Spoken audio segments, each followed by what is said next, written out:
தோட்டக்கலை பயிற்சி மூலம் மாணவ மாணவிகளும் செடி கொடிகள் வேர் உள்ளிட்ட தாவரங்களின் அறிவியல் பின்னணியை அறிய தனியார் சர்வதேச பள்ளி தோட்டக்கலை பயிற்சி அளித்து வருகிறது.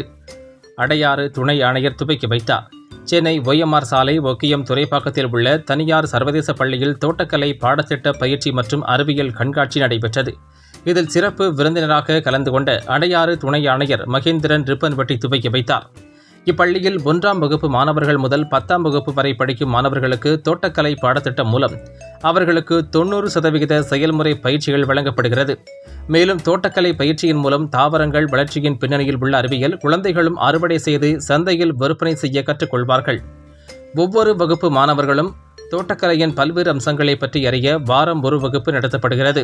மலையேறுபவர்கள் மற்றும் செடி கொடிகளின் தன்மைகளை அறியவும் நார்ச்சத்து நிறைந்த வேர்கள் கிழங்குகள் பற்றிய அறிவியல் சிந்தனைகளும் தெளிவு பெற மாணவர்களுக்கு தோட்டக்கலை பயிற்சி உதவியாக அமைகிறது. இதில் தனியார் பள்ளியின் சர்வதேச நிகழ்ச்சியில் பள்ளியின் துணைத் தலைவர் சகினா காசின் ஜெய்தி மற்றும் ஆசிரியர்கள் மாணவர்கள் பங்கேற்றனர்.